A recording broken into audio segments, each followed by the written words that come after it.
Good day.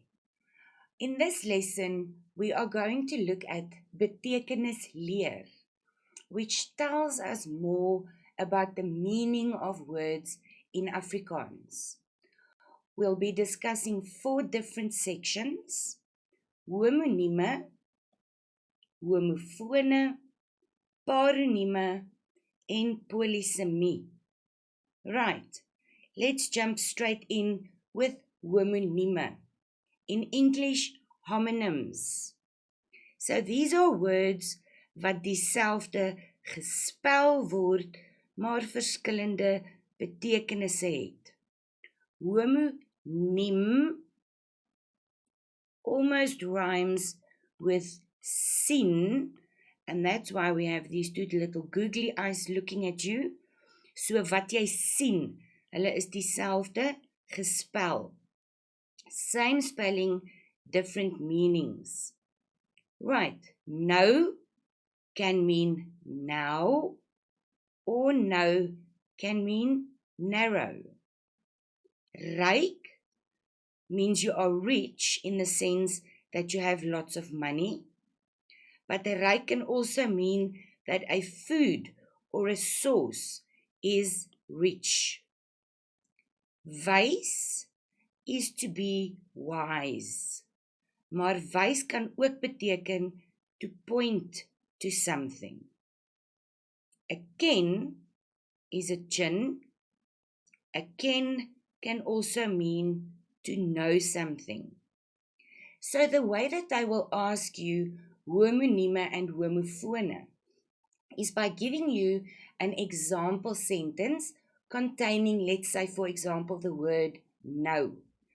And then they will tell you to use the word no in a sentence where the different meaning becomes clear. So if they give you a sentence saying, ek is nou by die skool, I am at school now, then you have to use a different meaning. The passage is narrow. Die gang is baie nou. So that is the way that you will be tested on these ones. Kom ons kyk na homofone. Homofone is woorde wat dieselfde klink. It's words that sound the same, maar hulle het verskillende spelling en verskillende betekenisse. So a homofoon sounds like phone. It is what you hear. So they sound the same, but they look different, and they have different meanings. And I've just given you 3 examples here. Once again, we have ryk, which we saw means rich. And then we have ryk with an EI, and that means to reach out to something or someone. This is quite a common one to ask. Lei with an EI means to lead. And lei with a Y is to suffer. Wanneer ons reis met 'n EI, it means that we are traveling. But reis with a Y is the rice that we eat. In your handbook and study guide, you will find lots more examples of homonieme and homofone.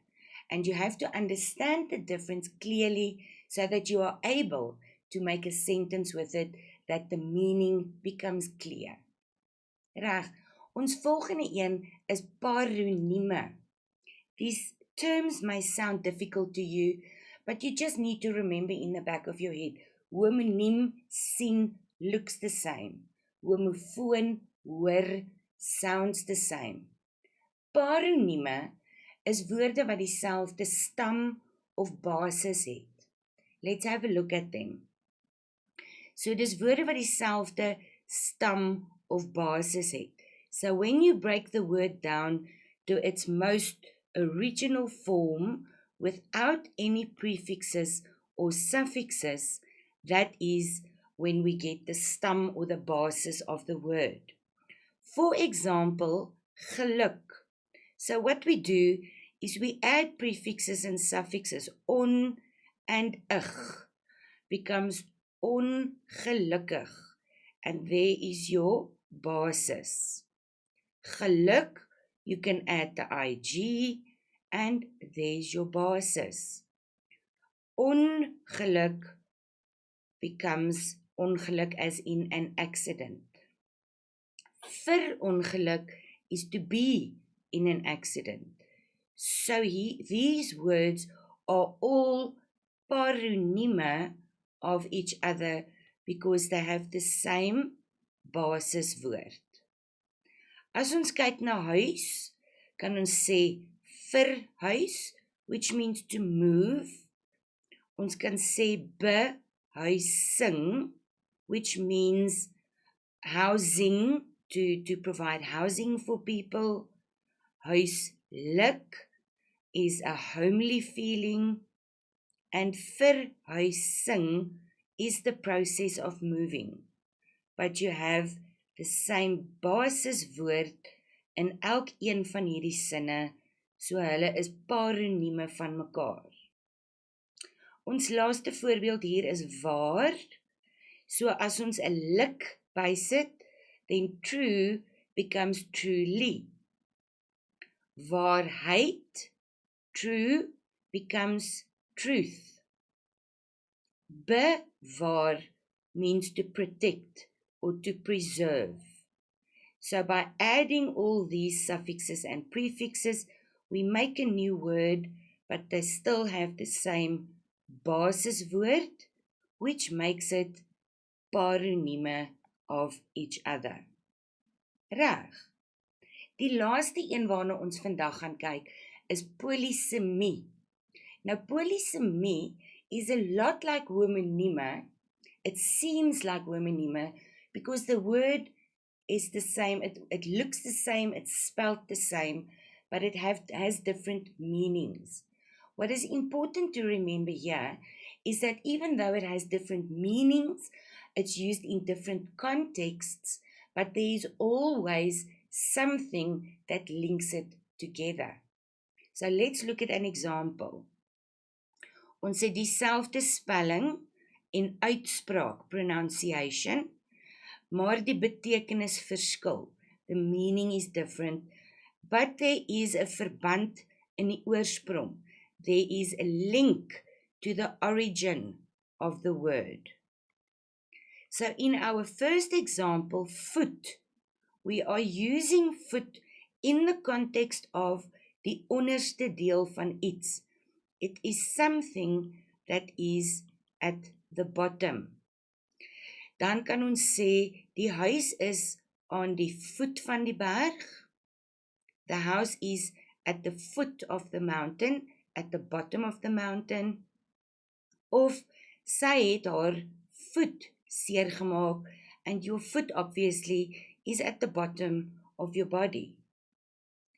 Kruin, aan die ander kant, is die boonste deel, the top.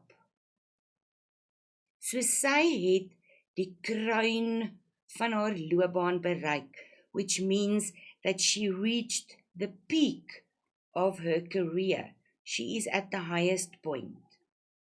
And then, hy het tot by die kruin van die berg geklim. He climbed to the peak of the mountain. So can you see that the words sort of mean the same, but they are used in different contexts. Go through this lesson once again slowly and make sure that you understand the difference between these different concepts. Dankie, ek sien julle volgende keer.